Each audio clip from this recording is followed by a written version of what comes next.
don't know why Doctors Chu and Cheng were fired. We don't know how a scientist from the People's Liberation Army gained access to the Winnipeg lab.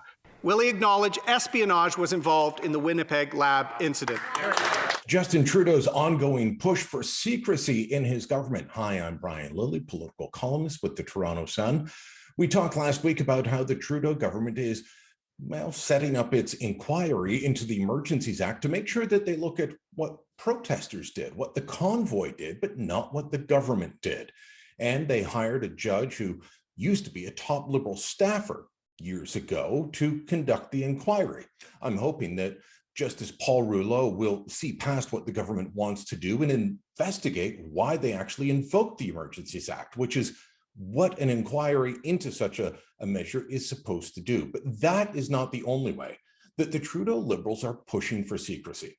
In the middle of all that, as people were looking at what would or wouldn't happen with the Emergencies Act, they also announced that when it comes to the Winnipeg lab and the firing of two scientists who worked closely with generals in the Chinese military on highly infectious diseases, then suddenly disappeared, well, the Trudeau government is going to work with the NDP to make sure that the public knows as little of this as possible.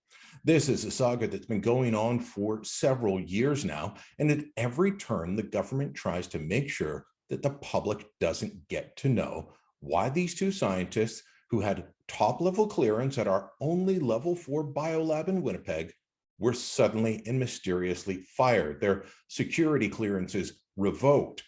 Well, the government even went so far as to have the clerk of the Privy Council considered in contempt of Parliament for refusing to release the documents, after the Speaker ruled that the government must release the documents, which is Parliament's right.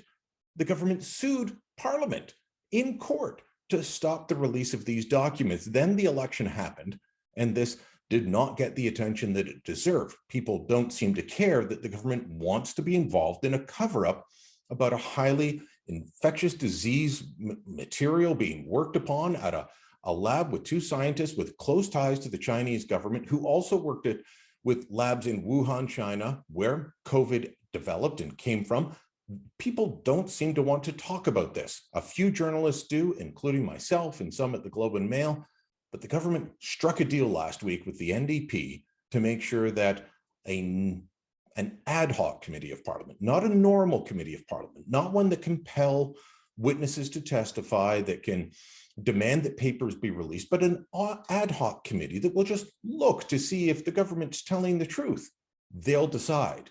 And it's only made up of Liberal and New Democrat MPs. You know, the Liberal NDP coalition that's going on Parliament, that is this at work.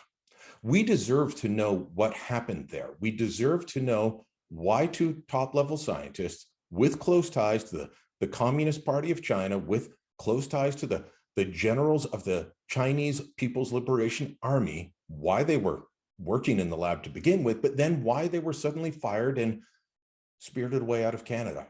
These are serious questions, serious issues, and the government's only taking this seriously in an attempt to cover it up and not let the public know the truth. We deserve better than that. Let us know what you think. Do you think we should get to the bottom of this? Should the public get to know more? Well, yes, still protecting national security. Drop a comment down below. Make sure you share this on social media. And of course, subscribe to our channel.